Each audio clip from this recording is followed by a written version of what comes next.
Hi guys, please like చేసుకోండి friends. మనం explain చేసుకోపోయే movie ఒక లవ్ స్టోరీ అయి ఉంటుంది. ఓల్డ్ జాబ్ దీనికోసం ఎదురు చూస్తున్నాను, నువ్వు తిరిగి వస్తావని. చూద్దాం ఎలా జరుగుతుందో. మా పాత క్లాస్మేట్స్ బృందం ప్రత్యేకంగా ఉంది, నీ కోసం సిద్ధం చేసింది. సరే, నీ కోసం స్వాగత విందు ఏర్పాటు చేద్దాం. ప్రొఫెసర్ జవ్ తన స్థానానికి విజయవంతంగా తిరిగి వచ్చినందుకు వేడుక చేసుకుంటూ, హే, నాకు టీనియన్ యూనివర్సిటీలో ఉద్యోగం వచ్చింది. కి జియాన్, మీ ఏర్పాట్లకు ధన్యవాదాలు. హే ఓం, చింతించకండి, మీరు మద్యం తాగలేరని నాకు తెలుసు. ఇది ఆల్కహాల్ లేని పానీయం. విద్యార్థులు వచ్చినప్పుడు వాళ్ళు నిన్ను మద్యం తాగనివ్వరు. నేను తప్పు వ్యక్తితో మాట్లాడను. మీరు బాగానే ఉన్నారా? హే లావో జవ్, లేదు, నేను నిన్ను ఆసుపత్రికి తీసుకెళ్లారా? పర్వాలేదులే, నేను బాగానే ఉన్నాను. నేను కాసేపు విశ్రాంతి తీసుకోవడానికి నా గదికి తిరిగి వెళ్ళాను. చింతించకండి, నేను బాగానే ఉన్నాను. హే, నేను నిన్ను తీసుకెళ్ళాను. నేను కూడా ఇక్కడే ఉన్నాను. మీరు ఇక్కడే ఉంటున్నారా? మీరు ఎవరు? నన్ను మీ గదిలోకి తీసుకెళ్లారు. నేను నిన్ను తినేస్తానని ఎందుకు భయపడుతున్నావు? నిన్ను వదిలిపెట్టలేను. నాకు వేరే ప్రణాళిక ఎప్పుడు కుదరలేదు. ఒక సీసా పట్టుకొని మనం రాత్రంతా డ్యాన్స్ చేద్దాం. అది నవంబర్ మధ్యలో అని నాకు గుర్తుంది. ఆమె నన్ను తన దగ్గరికి తీసుకెళ్ళింది. అహు జింగ్ జియావో, నువ్వు హద్దులు దాటావు. క్యూ మీద ప్రతీకారం తీర్చుకోవడానికి అతను ఒక పరిచితురాలతో ఒక రాత్రి గడిపాడు. అమ్మ నాన్న ఇద్దరు నువ్వు కోరుకుంటున్నావని తెలుసు. ఆమె క్యూతో నిశ్చితార్థం చేసుకుంటుంది. కానీ ఇప్పుడు నేను ఈ విషయాన్ని వాళ్ళకు ఎలా వివరించాలి? విద్యార్థులారా, మీరందరూ ఇకపై మంచిగా ప్రవర్తించాలి. ప్రొఫెసర్ జవ్ గారి బోధన సహాయకులు ఎవరు కాగారు? వారి అసలైన నైపుణ్యాలను మనం చూడాల్సి ఉంటుంది. మీరు ఉత్తమలచే ఏపికంగా చేయబడిన నా ఉన్నత శ్రేవారు. మీకు ఆత్మవిశ్వాసం ఉందా? నమస్కారం ప్రిన్సిపల్ గారు. విద్యార్థులారా నమస్కారం. వావ్, ఎంత అందంగా ఉన్నారు. అందరికీ నమస్కారం. నేను సెమిస్ట్రీలో మీ విద్యార్థిని, ఇంటర్నల్ మెడిసిన్ లెక్చరర్ని. నా పేరు జావ్ జిన్. అయ్యో దేవుడా, నమ్మలేకపోతున్నాను. ఇది ఎలా సాధ్యం? ఎంత దురదృష్టం. నిన్న రాత్రి నాతో ఒక రాత్రి గడిపిన వ్యక్తి ఆయననే, నా ప్రొఫెసర్ అని తెలిసి ఈ రోజు మనం బోధన సహాయకులను టెక్సింగ్ అసిస్టెంట్ ఎంపిక చేయబోతున్నాం. ఇప్పుడు నేను సహజ తీసుకుంటున్నాను. జియాంగ్ జిన్ హాజర్. ఆమె ఎందుకు రాలేదు? హే, అందరూ ఎక్కడికి వెళ్ళారు? జియావో సంగతేంటి? ఆమె ముందే ఇక్కడే వేచి ఉండాలి కదా. అసలు వాళ్ళకి ఈ విషయం తెలిసి ఉండకపోవచ్చు. ఈ బోధన సహాయకురాల ఉద్యోగం గురించి నాకేం పుట్టింపు? ప్రిన్సిపల్ టాన్, మీరు అతడిని తప్పుగా అంచనా వేశారు నాకు అనిపిస్తుంది. జియాంగ్ హోప్, పర్వాలేదు. నేను జియాన్ ఒక ప్రశ్న అడగాలనుకుంటున్నాను. మీరు ఇప్పటికే నేర్చుకున్న ప్రశ్న. వైద్యపరంగా సమాధానం చెప్పండి. ఒక శవం యొక్క గుర్తింపును ఎలా నిర్ధారించాలో అది విషయ సిద్ధులో ఉంది. అయితే ఇది ఈ ప్రశ్నకు ఏ విద్యార్థులైనా సమాధానం చెప్పగలరు. ఇంకో అమ్మాయి ఒక క్రష్ ఉంది. కనీసం ఒక పరికరాలతో పరీక్షించడం కూడా తెలియదు. ప్రాథమిక ప్రక్రియ కూడా తెలియదు. నేను ఏమైనా తప్పుగా చెప్పానా? మీ అమ్మాయిలు, నేను ఎప్పుడూ సరిగ్గా క్లాసులకు హాజరు కాలేదు. నేను ప్రతిరోజు చిన్న చిన్న డ్రామాలు చూస్తాను. పగలు కలలు కంటాను. మీ ఉద్దేశం ఏమిటి?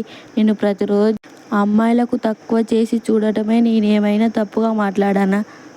జియాన్ మార్గురాలా, ఈ విషయాలన్నిటినీ నేను బోధించాను కదా. అదేంటి మోఫాన్? అరే, నువ్వు ఈమె జియావో కదూ. ఈమె ఎక్కడ ఏం చేస్తుంది? జియావో, నువ్వు బలం కింద ఏం చేస్తున్నావు? అదేమిటి? నేను నా పెన్ కింద పడిపోయింది, అందుకే ఆ పెన్నును తీసుకున్నాను. నీ పేరు జియావో కదా. నమస్కారం ప్రొఫెసర్గా. జియానో, నేను ఇప్పుడే అడిగాను ప్రశ్నను నువ్వు పూర్తిగా విని అంటావని అనుకుంటున్నాను. సరిగా దీనికి నువ్వే సమాధానం చెప్పు. నిజానికి ఇది తప్పనిసరిగా నిజం కాదు. గుర్తించడానికి పరికరాలపై ఆధారపడటం పరాసరం విషయం. మూత్రపిండాలలో పేరుకుపోతుంది. అరెసిక్ కాలేయంలో పెరిగిపోతుంది. కనోనైసిక్ ప్రధానంగా జీర్ణ వ్యవస్థను లక్ష్యం చేసుకుంటుంది. పాము విషం రక్తం కడపట్టే చేస్తుంది. ఇవి మానవ శరీరంలో విష ప్రభావం యొక్క ప్రాథమిక లక్షణాలు. మన పాఠ పుస్తకంలో అసలు ఇలా చెప్పవు. పిచ్చిగా మాట్లాడడం ఆపు. కానీ పాఠ్య పుస్తకంలో స్థిరంగా ఉంటాయి. మనుషులు సంజీవంగా ఉంటారు. నేను చెప్పినది ఈ సమాచారాన్ని మీరు సంప్రదాయ చైనీస్ వైద్య పుస్తకాలలో కనుగొనవచ్చు. సాంప్రదాయ చైనీస్ వైద్యం. మనం ఆధునిక వైద్యం గురించి ఆధారం చేస్తున్నాము. సాంప్రదాయ చైనీస్ వైద్యం అంటే ఏమిటి? సాంప్రదాయ చైనీస్ వైద్యం యొక్క సంసారం వ్యాధులకు వేరే చేసి చికిత్స చేయడం ఉంది. పాశ్చాత్య వైద్యం ఖచ్చితమైన పరికర వేషలలో రాణిస్తుంది. రెండిటికి వాటి ప్రయోజనాలు ఉన్నాయి. మనం ఒకరినొకరు తక్కువ చేసుకోకూడదు. కానీ జియావో, మీరు ఇప్పటికే సమాధానం చెప్పిన ప్రశ్న నేను బోధించాలనుకుంటుంది ఇది కాదు. కానీ నేను దానికి సరైన సమాధానం చెప్పాను. ఇది నిజంగా అయినా నా విద్యార్థి అవుతున్నారని నేను అసలు ఊహించలేదు. క్లాస్ అయ్యాక నా ఆఫీస్కి రా. ఇది ఆమె ఎంత విచిత్రమైన యుద్ధిచ్చింది. ఇది ఆయన నన్ను తెలియనట్టు నటించారు.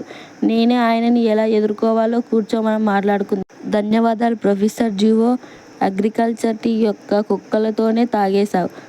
చూసుకుంటే ఇది బాగానే నచ్చినట్లుంది. ఫస్ట్ గ్లాస్ టీ యొక్క ముక్కలలోనే దాని రుచి తెలుస్తుంది. మీకు సాంప్రదాయ చైనీస్ వైద్యం బాగా వచ్చినట్టుంది. మా కుటుంబానికి సాంప్రదాయ చైనీస్ వైద్యం మార్చడంలో సుదీర్ఘ చరిత్ర ఉంది. చిన్నప్పటి నుంచే నాకు దానిలో పరిచయం ఉంది. మరి మీకు ప్రాచీన వైద్యం చదవడానికి ఎందుకు ఎంచుకుంటున్నారు? తార్కికంగా ఆలోచిస్తే సాంప్రదాయ చైనీస్ వైద్య కుటుంబంలోనే వారి కుటుంబ వ్యాపారాన్ని వ్యవస్థరంగా పొందాలి. ఈ ప్రొఫెసర్ కుటుంబంలో రిజిస్ట్రేషన్ తనిఖీ చేస్తున్నారు. మీరు దాన్ని తీసుకోవాలని అనుకోవడం లేదు. టీచర్స్ ఇంటూ ఒక కొత్త వినోద వరుసగా చూసుకుంటున్నాం. గురుజీ సంప్రదాయాన్ని ఒక కొత్త వినోదాలను మూలంగా మార్చండి. క్యూ లాగే వాళ్ళందరూ చెడ్డవాళ్ళు. ఇది ప్రొఫెసర్ జాకి సంబంధించింది అనిపిస్తుంది. బోధ నాశనానికి దీనితో పెద్దగా సంబంధం ఉన్నట్లు లేదు. నేను నా విద్యార్థి గురించి మరింత తెలుసుకోవాలనుకుంటున్నాను. దానికి అనుమతి లేదు. అంతా అయిపోయింది. అతను నన్ను ఖచ్చితంగా గుర్తుపట్టాడు. ఇది నన్ను ఉద్దేశపూర్వకంగా పరీక్షిస్తున్నాడు. మీకేమైనా అభిప్రాయాలున్నాయా? ప్రొఫెసర్ జావ్ యొక్క ఎగ్జిలెగ్ మరియు అస్లాంగ్స్ టీ మీరు దాన్ని మీ దగ్గరే ఉంచుకోవచ్చు. అదేమైనా మీరు ప్రతిరోజు తరగతులకు హాజరవుతున్నారు కదా. పగలు రాత్రి పని చేయడం నిజంగా చాలా కష్టం ఉంది. మీరు దానిని కొనసాగించాలని మరియు మిమ్మల్ని మీరు బాగా చూసుకోవాలి. నేను ఇప్పుడు వెళ్ళాలి. నేను ఇంకా తిరిగి వెళ్ళి పనిలో నిమగ్నం అవ్వాలి. కొత్త వంటవాడిని ఎన్నుకోవడం సంగతేంటి? ఏగైనా అతను ఏం చేయబోతున్నాడు? నువ్వు చచ్చావు. నా గురించి మీకు ఎంత బాగా తెలుసు? చర్త్ అతను ఎలా అనడంలో అర్థం ఏమిటి? దగ్గరగా చూసి అతను ఎవరో అనుకోకు. ఇది నా 2వ రోజు. గదిలో దొరికింది. నాకు ఇది ఒక వద్దు. సరేనా? ఏమైనా నేను ఇప్పటికే కొత్తది తీసుకున్నాను. దీన్ని ఒక జ్ఞాపకంగా ఉంచుకో. దీని గురించి కంగారు పడున్నావు. నా పక్కన పడుకున్న వ్యక్తి ఎవరు? ఆ రాత్రి హోటల్లో గదిలో ఉన్న వ్యక్తి నేనే కాదు. ఆ వ్యక్తిది నేను కాదు. వాళ్ళు ఇంకా ఏ రాత్రో చెప్పలేదు. అది హోటల్లో. అదే నీకెలా తెలిసి? నా ఊహ సరిపోదా? నీ చేతులాగే ఆమె చేతులు కూడా వేడిగా ఉన్నాయని నాకు గుర్తుంది. నేను చాలా కంగారుగా ఉన్నాను. అందుకే గెంతుతున్నాను.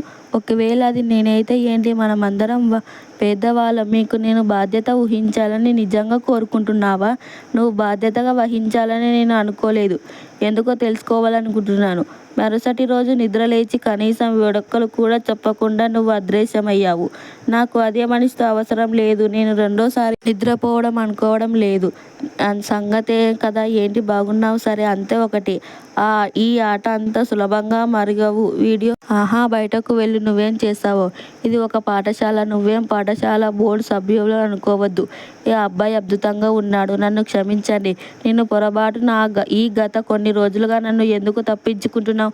అతను నా సందేశాలను సమాధానం ఇవ్వడం లేదు. ఆమె నా కాల్స్కు సమాధానం ఇవ్వడం లేదు. నీకేమైంది జియావో? నీకేమైంది? ఆ రోజు హోటల్లో నువ్వు అతను అకస్మాత్తుగా ఎందుకు వెళ్ళిపోయాడు? నేను పూర్తిగా సిద్ధంగా ఉన్నాను. నేను అందరికీ చేయాలనుకున్నాను. అతను నీకు ప్రపోజ్ చేశాడు. నీకు నిజంగా కావాలా? నన్ను పెళ్లి చేసుకోవాలనుకుంటున్నావా? ఇది అకస్మాత్తుగా తీసుకున్న నిర్ణయం కాదు. దీనికి వేరే కారణం ఏమీ లేదు. తప్పకుండా ఇది నిజం. నేను నిన్ను ఎంత ప్రేమిస్తున్నానో నాకు తెలుసు. నాకు ప్రపోజ్ చేయడానికి నిన్ను దీన్ని ప్రత్యేకంగా సిద్ధం చేశాను. ఇది ఒకటిగా ఉండే ఉంగరం. అది నీకు నచ్చిందా? ఎందుకు జియావో? నాకు తెలుసు నీకు నా మీద ఇంత కష్టం ఉంది కదూ. నేను నీకు ఇప్పుడే ప్రపోజ్ చేస్తున్నాను. నన్ను పెళ్లి చేసుకుంటావా జియావో? జియావో దయచేసి కాసేపు కూర్చోండి. నేను ఇప్పుడే తిరిగి వస్తాను. మీకోసం ఒక సర్ప్రైజ్ సిద్ధం చేశాను. నేను ఆర్డర్ చేసి చోట దీని తర్వాత పెడతాను. సర్ప్రైజ్ మౌస్ కేక్ను వండించే ముందు దయచేసి నాకు గుర్తు చేయండి. మంచిది. నీకు పిచ్చి పట్టిందా? నువ్వేం చేయాలనుకుంటున్నావు? నువ్వు నిజంగా అతనికి ప్రపోజ్ చేయబోతున్నావు. మనం చూసుకున్న మాటను మర్చిపోయావు. దయచేసి అలా చేయడం ఆపగలరా? దయచేసి ఇలా గొడవ చేయడం ఆపగలండి. దీని గురించి మాట్లాడడానికి ఇది సరైన చోటు కాదు. విషయాలని ఒక కోలికి వచ్చాక నేను మీకు వివరణ ఇస్తాను. షియావో డై, నువ్వు ఎప్పుడు అదే ఉంటావా? లీ క్యూ, నేను నీకు చెబుతున్నాను. నువ్వు ఆమెకు ప్రపోజ్ చేయడానికి ధైర్యం చేసే నేను నిన్ను వెంటనే బట్టబయలు చేశాను. మనం ఇక్కడ లేము. ఈ అకస్మాత్తుగా వాళ్ళ కుటుంబ ఫార్మర్స్ లేకపోతే నేను ఆమెను ఎలా పెళ్లి చేసుకోగలను? నేను చిన్నును ముట్టుకోను. సరే, నేను ప్రేమిస్తున్నాను. నాకు ఆ మందులు పుస్తకాలు దొరికినప్పుడు నేను ఆమెకు విడాకులు ఇస్తాను. నువ్వు నాతో అబద్ధం చెప్పలేవు అని నిజమే. ఆహా, ఇటురా, నన్ను కౌగిలించుకో. మా కుటుంబ వైద్య రహస్యంగా వైద్య గ్రంథం కోసం యూక్యాన్, నువ్వు నిజంగా చాలా నిరుచున్నావు. అసలు విషయం ఏమిటంటే అత్యంత నేను వాళ్ళ చేతిలో కేవలం ఒక పావురాన్ని మాత్రమే. ఆ శ్వాస ప్రేమ వర్ధానికి అబ్దలే. నా మనసు ఇప్పుడు తీవ్ర గందరగోళంగా ఉంది. దీని గురించి ఆలోచించుకోవడానికి నాకు కొంత సమయం కావాలి. మన బంధం గురించి నీకు వివరించి నువ్వు దయచేసి నాకు కొంత సమయం ఇవ్వగలరా? సరే, నేను నీకు సాయం ఇస్తున్నాను, కానీ దయచేసి నన్ను ఎక్కువసేపు వేచి ఉంచకు. సరేనా? నువ్వు ముందు మాడు. సరేనా? నాకు వేరే పనులు ఉన్నాయి. సరే, నేను నిన్ను త్వరగా సంప్రదిస్తున్నాను. అయితే ముందు నువ్వు పెళ్లి పనులు చూసుకో. నాలో ఏదైనా తప్పు ఉందని నీకు అనిపిస్తే నువ్వు ఖచ్చితంగా మారుతావని నేను చెప్పు. సరే, నేనే ముందు మాట్లాడుతున్నాను. ఇంతకుముందు నేనే ఎంత గుడ్డిగా ఉన్నాను. ఇంత చువకబారు తీయని మాటలు, పొగడ్తాలు, శాశ్వత ప్రేమ వాగ్దానాలను పూర్తిగా మోసం చేయమని తలుచుకుంటుంటే అవన్నీ కేవలం డబ్బు కోసమే వేస్తున్న నాటకం. గట్టిగా ఊపిరి వదిలే. శబ్దం మీకోసం ధన్యవాదాలు. ప్రొఫెసర్గా మీరిక్కడ ఏం చేస్తున్నారు? మీరేమీ పర్వాలేదు కదా? నేను ఇటుగా వెళ్తుండగా మిమ్మల్ని చూశాను. మిమ్మల్ని ఆసుపత్రికి తీసుకెళ్లే పరీక్ష చేద్దామా? వద్దులే, పర్వాలేదు, అంతా బాగానే ఉంది. నేను తిరిగి తరగతికి గదికే వెళ్ళాను. తొలిపిడి నూనె, పాత రేగు పూల అలంకరణ వచ్చి తీసుకెళ్ళపోతే డబ్బులు తిరిగి ఇవ్వబడను. ఓహు, నా సమర్కరించబడలేదు, పోయింది. ఇప్పుడు ఏం చెయ్యాలో మీకు చాలా విషయాలు అదృష్టం కలిసిరానే ఉన్నట్లుంది. ఓ నా కూతురా, వెళ్ళకు. ఏం చెయ్యాలో నీకు చాలా ప్రేమ వ్యవహారాలు తప్పవనిపిస్తుంది. అతని కళ్ళలో హతకరమైన చూపు ఉంది. నువ్వు ఖచ్చితంగా ప్రేమ వ్యవహారాలతో సమస్యలు తెచ్చుకునే స్త్రీని ఏమన్నావు? నాకు వేరే పనులు ఉన్నాయి. ఓ నా కూతురా, ఇప్పుడే వెళ్ళకు. ఈ మధ్య నీకు ఎలా అనిపిస్తుంది? సంబంధాల అదృష్టం కలిసి రావడం లేదు.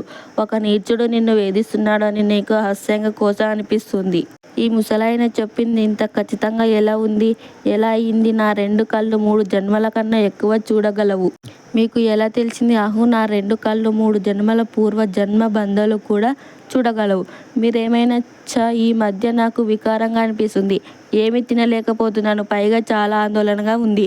ఇది మంచి సంకేతం లేక చెడు సంకేతం? నేను చెప్పింది నిజమేనా? నా నిజం చెప్పాలంటే మీకు గర్భవతి అయ్యాను. నేను గర్భవతిని. మామయ్య, నాకు ఇంకా పెళ్ళి కాలేదు. ఇది కదా ఇక సంతోషం వస్తుంది. మీరు ఏదో జోక్ చేస్తున్నారని అనుకుంటున్నారా? ఓయ్, వెళ్ళిపోకండి. నన్ను ఆపనరకం పట్టుకోకండి. తల్లి, ఈ వద్యమ సంభాషణ సంప్రదాయం మీ వీధి నిర్ణయించే భాగస్వామి ఇప్పుడే మీ కళ్ళ ముందే ప్రత్యక్షమయ్యారు. ఈసారి మీరు అతన్ని తప్పకుండా కలుస్తారని నాకు నమ్మకం ఉంది. మీ నిజమైన ప్రేమ ఒక్కసారి 50 చొప్పున లెక్కించండి. అది పని చేయలేకపోతే మీరు చెప్పినసిన అవసరం లేదు. ధన్యవాదాలు సరిపోక, ఓయ్, మీరు నన్ను అసలు నమ్మడం లేదు. మీరు చెల్లించిన అవసరం లేదు. నా హాంబర్లో మరియు కోక్ ఇవ్వండి. నేను ఇంకా తీసుకెళ్ళలేదు. అంతా తీసుకొని నా వెంట రాకండి. వెనక్కి వెళ్ళండి. ఎందుకమ్మా ఈ సంబార్లో కడుపు నింపడం లేదా? నేను ఇంకో సెట్ జియా బింగ్ గోవజీ తయారు చేయాలి. 2 గుడ్లు మరియు 2 పండ్లు, ఇంకాస్త కారణం హోం నన్ను చేయనివ్వండి. ఆ ముసలాయన బహుశా మోసగాడై ఉంటున్నాడు. డబ్బు గుంజాలని చూస్తున్నావు. ముందే చెబుతున్నాను, కుదరకు. హే, నేనేం నీతో వాదించడం లేదు. కడుపులోనే బిడ్డ ఆరోగ్యంపై శ్రద్ధ పెట్టు. జాంగ్జింగ్ చైనీస్ కాప్స్ తీసుకురావడం మర్చిపోకు.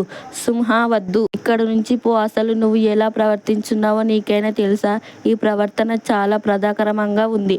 ప్రొఫెసర్ జుంగ్, అలా ప్రవర్తించకండి. ప్రొఫెసర్ జావ్, ఇంత రాద్ధాంతం చేయకండి. నేను మీకోసం ఇక్కడ చాలా సేపటి నుంచి ఎదురు చూస్తున్నాను. మనం దీని గురించి పాఠశాలలో మాట్లాడుకోలేం. కార్యాలయం రద్దీగా గందరగోళం ఉంది. ప్రొఫెసర్ జావ్, చెప్పడానికి ఇబ్బందిగా కొన్ని విషయాలు ఉన్నాయి.